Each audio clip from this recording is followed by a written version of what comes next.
Hello दोस्तों, नमस्कार। आप सभी का एक बार फिर से हार्दिक स्वागत है आशीष क्लासेस पर।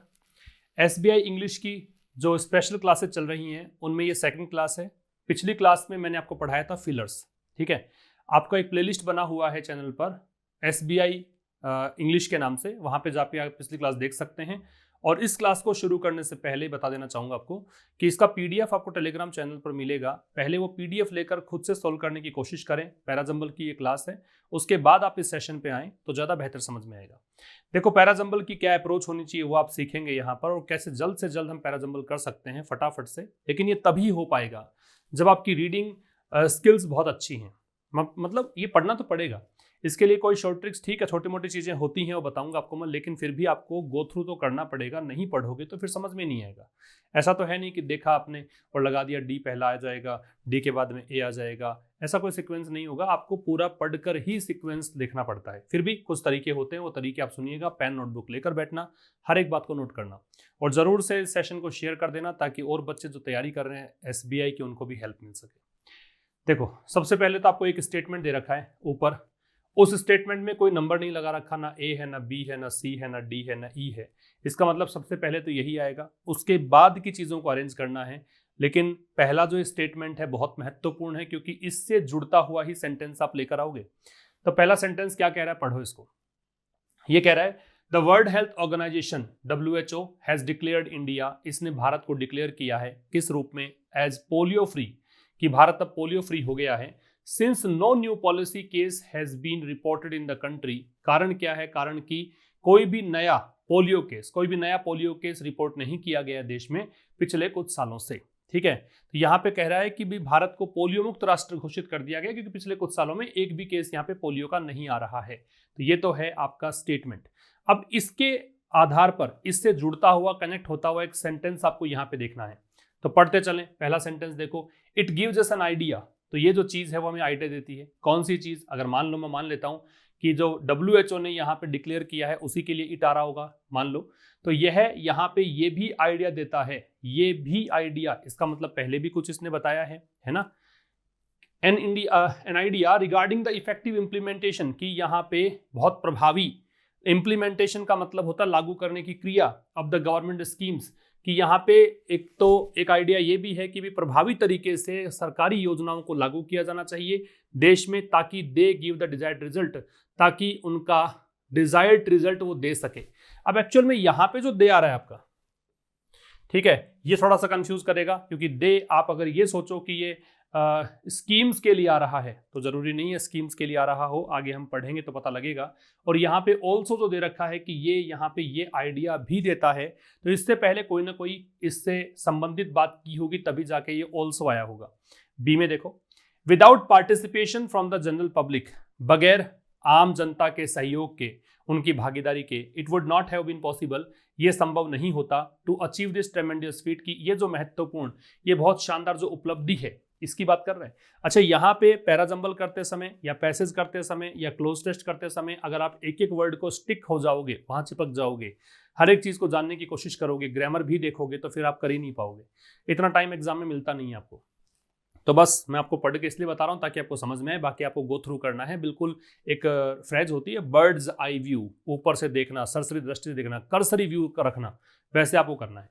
तो बगैर पार्टिसिपेशन के, it would not have been possible, ये संभव नहीं होता कि इस ट्रेमेंडियस फीट को प्राप्त कर लेते with the government schemes only, केवल गवर्नमेंट स्कीम्स के ही। इसका मतलब इसका कनेक्शन इससे कुछ तो है, क्योंकि गवर्नमेंट स्कीम की बात यहाँ पे भी है, गवर्नमेंट स्कीम की बात यहाँ पे भी है। और मान लो मैं यहाँ से सीधा इसको जोड़ दूं, हो सकता है, क्योंकि ये ट्रेमेंडियस फीट जो है इसी के लिए आ रहा है। लेकिन हम आगे और चलते हैं। India can take heart, take heart का मतलब होता है एनकरेज होना, प्रोत्साहित होना। तो भारत प्रोत्साहित हो सकता है इस सक्सेस से। कौन सी सक्सेस से? इससे तो हो तो सकता है इससे भी, क्योंकि यहाँ पे भी दिस सक्सेस है, यहाँ पे दिस ट्रेमेंडियस फीट है, ठीक है। And can replicate the same model, replicate का मतलब होता है हूबहू ऐसा ही तैयार कर देना, ऐसी प्रतिलिपि बना देना, और ऐसा ही मॉडल यहाँ पे भारत तैयार कर सकता है। किसके लिए? अन्य डिजीजेस को इरेडिकेट करने में। इरेडिकेशन का मतलब है रूट आउट करने का प्रोसेस, उन्मूलन करने का प्रोसेस। जैसे कि आपने पोलियो को जड़ से उखाड़ दिया, वैसे ही और बीमारियां हैं उनको भी जड़ से उखाड़ा जा सकता है, ठीक है। आगे है the thrust should be, thrust का मतलब मेन पॉइंट, आर्ग्यूमेंट का पॉइंट, मुख्य बिंदु, मुख्य अंश। शुड बी ये होना चाहिए कि भी मास को एजुकेट करें, जन समूह को एजुकेट करें regarding the harmful effects of the insects. किस बारे में? ये जो हार्मफुल इफेक्ट्स है उस बारे में, मतलब जो हानिकारक प्रभाव होते हैं कीड़े मकोड़ों के, इंसेक्ट का मतलब कीट होते हैं, उनके प्रभावों के बारे में बताएं, एजुकेट करें जनता को। And the reasons for the growth of such insects, और ऐसे इंसेक्ट्स की ग्रो करने का कारण क्या है वो भी जनता को बताएं। ठीक है। एक है this underlines the efforts by the ministry of health and family welfare along with the staff members at the ground level. देखो, सबसे पहले ये जुड़ जाना चाहिए। अब मैं कारण बताऊंगा हर एक चीज का, ध्यान से समझना आप। सबसे पहला कॉम्बिनेशन जो है आप स्टार्ट कर दें किससे? ई से, क्योंकि ये कह रहा है कि यह अंडरलाइन करता है। अंडरलाइन का मतलब इंफेसाइज करता है, अंडरस्कोर करता है। क्या चीज? कि WHO ने कहा कि भारत अब पोलियो मुक्त राष्ट्र है, क्योंकि यहाँ पे पिछले कुछ सालों से एक भी केस नहीं आ रहा है। तो ये जो उपलब्धि मिली है ना, ये यहाँ पे अंडरलाइन करती है कि यहाँ पे ministry of health and family, जो परिवार कल्याण और स्वास्थ्य मंत्रालय है, उसके प्रयासों को अंडरलाइन करता है along with the staff members at the ground level. और जमीनी स्तर पर तो स्टाफ मेंबर्स ने भी काम किया, ये बताता है। इसी कारण भारत यहाँ पे पोलियो मुक्त राष्ट्र बन पाया है। ठीक है। अब देखो यहाँ पे, अब उसके बाद में आप कर सकते हैं see, India can take heart. Bharat यहाँ पे प्रोत्साहित हो सकता है इस सफलता से। ठीक है। तो ये किसका प्रयास है? किस कारण से ऐसा हुआ? प्रयास इनका है। और भारत इस सफलता से प्रोत्साहित हो सकता है, एनकरेज हो सकता है, और ऐसी ही चीज, ऐसा ही मॉडल यहाँ पे तैयार कर सकता है अन्य बीमारियों के उन्मूलन के लिए। लेकिन देखो, अन्य बीमारियों का उन्मूलन कब होगा? जब, अब ये मुख्य पॉइंट क्या है वो बता रहे हैं। मुख्य पॉइंट यहाँ पे ये है कि अन्य बीमारियों का उन्मूलन तब हो जब आप एजुकेट करो जन समूह को। किस बारे में? हार्मफुल इफेक्ट्स के बारे में, इंसेक्ट्स के हार्मफुल इफेक्ट्स के बारे में, और ये बताएं कि ऐसे इंसेक्ट्स की ग्रोथ का कारण क्या होता है। तो ECD। ठीक है। इसके बाद में यहां पे आ जाएगा B, क्योंकि जन समूह की बात इसने की है, जन समूह को एजुकेट करने की बात की है। तो यही बात देखो इसमें कह रखा है, क्योंकि बगैर जनरल पब्लिक के, जन समूह की भागीदारी के, ये क्यों जरूरी है जन समूह को एजुकेट करना, वो यहाँ पे एक्सप्लेन कर रहा है कि बगैर जनरल पब्लिक के पार्टिसिपेशन के ये यहाँ पे संभव नहीं होता कि आप ऐसा, ये जो एक अद्भुत उपलब्धि है ये हासिल कर लेते। गवर्नमेंट स्कीम से ही केवल हासिल कर लेते, ऐसा पॉसिबल नहीं है। ठीक है। अब ये गवर्नमेंट स्कीम की बात इसने की है ना, तो गवर्नमेंट स्कीम की बात हमने एम भी कर रखी है। यहाँ पे इससे ये भी पता लगता है, ये पता लग गया जनसमूह को एजुकेट करना है। क्यों करना है? क्योंकि गवर्नमेंट, केवल गवर्नमेंट स्कीम से क्या होगा, जनसमूह की भागीदारी भी चाहिए। और इससे ये भी पता लगता है कि regarding the effective implementation of government schemes, कि ठीक है, गवर्नमेंट स्कीम्स जो हैं वो यहाँ पे अच्छे तरीके से लागू भी होनी चाहिए, ताकि ये जो है अच्छा मनवांछित परिणाम दे सकें।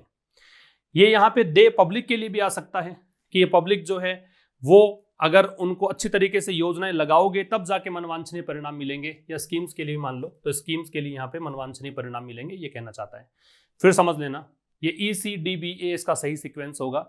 ये जो बात दे रखी थी आपको, ये जो बात है कि भाई पोलियो मुक्त राष्ट्र घोषित कर दिया है WHO ने, ये जुड़ी हुई है इससे कि ये जो है ये रिजल्ट है किसका, ये हेल्थ और family ministry of health and family है, फैमिली वेलफेयर है, उसके प्रयास हैं, स्टाफ मेंबर्स के प्रयास हैं। ठीक है। अब इसके बाद में हमने किया सी, कि भारत इस सफलता से प्रोत्साहित हो सकता है। प्रयास तो इनके हैं, भारत इस प्रोत्साहित हो सकता है और यहाँ पे ऐसा ही मॉडल तैयार कर सकता है और बीमारियों को इरेडिकेट करने के लिए। ठीक है। इसके बाद में हमने किया सी हो गया, डी, कि यहाँ पे अब इसके लिए करना क्या पड़ेगा, मुख्य बात क्या है कि कैसे मतलब और बीमारियों को आप इरेडिकेट कर सकते हो। तो बीमारियों को इरेडिकेट करने वाले को ये कॉम्बिनेशन बनते हैं, सी के ठीक बाद में डी ही आना चाहिए, क्योंकि यहाँ बीमारियों को इरेडिकेट करने की बात की गई है। और बीमारियाँ इरेडिकेट कब होगी, जब मास एजुकेशन आप दोगे, किसके बारे में, हार्मफुल इफेक्ट्स के बारे में, इंसेक्ट्स के, उनकी ग्रोथ क्यों होती है उसके बारे में। ठीक है। तो सी के ठीक बाद में डी ही आएगा, ये निश्चित है। इसके बाद में डी के ठीक बाद में बी ही आएगा, यह भी निश्चित है, क्योंकि जन समूह की शिक्षा के बारे में बताया है यहां पर भी कि जन समूह की पार्टिसिपेशन के बगैर जो है वो मतलब संभव नहीं है कि इतनी बड़ी सफलता प्राप्त हो जाती है केवल गवर्नमेंट स्कीम्स के जरिए। और गवर्नमेंट स्कीम्स की बात है वो यहाँ पे भी है, तो बी के ठीक बाद में ए आएगा। तो आपको समझ में आना चाहिए कि यहाँ पे सी के ठीक बाद में डी और डी के ठीक बाद में बी, ये तो कॉम्बिनेशन आपको पता रखना चाहिए। और ई से मैंने स्टार्ट इसलिए किया क्योंकि ई और कहीं कनेक्ट नहीं होगा। ठीक है। बीच में चूंकि सी के बाद में, डी के बाद में, बी के बाद में कहीं पर भी कनेक्ट होने वाला है नहीं, ये तो एकदम लाइन से आएगा, ई से स्टार्ट हमने किया, ए लास्ट में बचा हुआ है, तो इस तरीके से आप निकाल सकते हैं। तो मैंडेटरी पेयर बनते हैं यहाँ पे, अनिवार्य जोड़े बनते हैं, उसके हिसाब से आप इन चीजों को निकालेंगे। ठीक है, आगे देखो दूसरा पैराजंबल है, देखो इसको पढ़ो एक बार क्या कहना चाह रहा है। कह रहा है कि भाई इसमें पहला स्टेटमेंट जो है वो 1 नंबर से दे रखा है। कह रहा है कि भाई अमेरिकन प्रेसिडेंट डोनाल्ड ट्रंप जो है लास्ट वीक अनाउंस्ड दैट, उन्होंने पिछले सप्ताह ये अनाउंस किया कि उनका जो प्रशासन है would soon impose tariff. Impose का मतलब थोपना होता है, टैरिफ का मतलब आयात और निर्यात पर जो टैक्स लगता है उसको टैरिफ बोलते हैं। तो ये यहाँ पे जल्द ही टैरिफ थोपेंगे on the import of steel and aluminium into the US की, यूएस में जो भी आयात किया जाता है स्टील और एल्यूमिनियम का, उस पर यहाँ पे टैरिफ लगेगा for an indefinite period of time, और अनिश्चित काल के लिए लगेगा। ठीक है, ए में तो ये बात दे रखी है। बी में क्या है, द यूरोपियन यूनियन, जो ईयू है, याद रखना ईयू से पहले द लगता है हमेशा। तो European union one of the largest trading partners of the US, जो यूएस के सबसे बड़े व्यापारिक साझेदारों में से एक है, हैज सिंस वाउड, इसीलिए इसने क्या किया, यहाँ पे कसम खाई, वाउड का मतलब है कसम खाना, टू रिटर्न द फेवर, कि इनको ऐसा ही जैसा ये कर रहे हैं हमारे साथ वैसा ही करेंगे। रिटेलिएटरी मेजर मतलब ऐसे कदम उठा के जो प्रतिशोधात्मक हो, रिटेलिएटरी बदला लेने की भावना से ओतप्रोत प्रतिशोधात्मक कदम उठा के, और टारगेट किसको करेंगे, अमेरिकन एक्सपोर्टर्स को। समझना ये इसके बाद में आएगा कि नहीं आएगा। अब समझ लो आप कि अमेरिका के राष्ट्रपति ने कहा कि भाई हम यहाँ पे टैरिफ लगाएंगे अब आयात पे, और इंडेफिनिट टाइम के लिए लगाएंगे। तो यूरोपियन यूनियन जो कि इसका बहुत बड़ा साझेदार है, इसने भी कहा कि तुम जैसा कर रहे हो वैसा हम भी करेंगे, हम भी रिटेलिएटरी मेजर्स चलाएंगे और टारगेट करेंगे अमेरिकन एक्सपोर्टर्स को। इसी का तो रिएक्शन है ये। तो एक पेयर हमने निकाला है कि ए के बाद में बी लगेगा। आफ्टर ऑल, आखिरकार, दे हैड लर्नड, उन्होंने सीखा। अब ये दे किसके लिए आ रहा है पता नहीं है। अगर आप ये सोचो कि यूएस और ईयू के लिए आ रहा है तो पढ़ के देख लो आगे कि आखिरकार उन्होंने ये सीखा था, देयर लेसन्स, उन्होंने अपनी सीख यहाँ पे ली थी from the global trade war of 1930s, 1930 में जो ग्लोबल ट्रेड वॉर हुआ था उससे सीख ली थी, विच डिपेंड, और इस ग्लोबल ट्रेड वॉर ने जो वैश्विक स्तर पर व्यापारिक जो लड़ाई थी उसने क्या किया, डीपेन कर दिया, गहरा कर दिया, and prolonged the great depression, और जो बहुत बड़ी जो डिप्रेशन था, बहुत बड़ा जो मतलब कहें कि मंदी थी, उसको काफी लंबा कर दिया, एक्सटेंड कर दिया, और सो इट वॉज थॉट, और या फिर कहें कि ऐसा सोचा गया। The EU is expected to come out with a list of over 100 items imported from the US. अब यहाँ पे EU से संभावना ये है कि यहाँ पे एक लिस्ट लेकर आएगा EU 100 आइटम से ज़्यादा की, जो कि US से इंपोर्ट किया जाता है, और ये यहाँ पे जांच के घेरे में होंगे। स्क्रूटिनी का मतलब इंस्पेक्शन है। World leaders did well to avoid protectionist trade policies in the aftermath of the great recession 2008। Recession का मतलब आर्थिक संकट है, तो बहुत बड़ी जो वैश्विक मंदी थी 2008 में, उसके परिणाम स्वरूप, आफ्टरमैथ का मतलब परिणाम स्वरूप, जो विश्व नेता हैं उन्होंने ठीक किया कि उन्होंने प्रोटेक्शनिस्ट ट्रेड पॉलिसीज, ये नीति ऐसी होती है कि हमें हमारे देश के व्यापार को बचाना है, ठीक है, ऐसी जो नीति है उससे बचे वो 2008 के बाद में। तो यहाँ पे जो शुरुआत करनी चाहिए आपको, वो शुरुआत करनी चाहिए ई से। तो देखो जो विश्व के नेता लोग हैं, देखो ये अलग बात है, एग्जाम्पल दे रखे हैं आपको, ये अलग बात है कि वर्ल्ड लीडर्स जो हैं, अब यहाँ शुरुआत कर रहे हैं कि विश्व के नेता लोग जो हैं वो 2008 की ग्रेट डिप्रेशन रिसेशन के बाद में इन्होंने प्रोटेक्शनिस्ट ट्रेड पॉलिसी जो हैं उनको अवॉइड करने का निश्चय किया, ये ठीक हुआ। अब यहाँ पे इसी की बात कर रखी है, इसमें कहाँ पे ये दे रखा ना, दे हैड लर्नड, ये सी में बात दे रखी है। सी में कह रखा है आफ्टर ऑल, आखिरकार, दे हैड लर्नड, उन्होंने सीखा, किन्होंने, इन विश्व के नेताओं ने। ये वर्ल्ड लीडर्स यहाँ पे नाउन है और इसके स्थान पे प्रोनाउन दे रखा है दे। तो इन्होंने क्यों किया, क्यों इन्होंने ये प्रोटेक्शनिस्ट ट्रेड पॉलिसीज को अवॉइड करने की सोची, इसका कारण ये था क्योंकि इन्होंने अपनी सीख ली थी, इन्होंने सीखा था।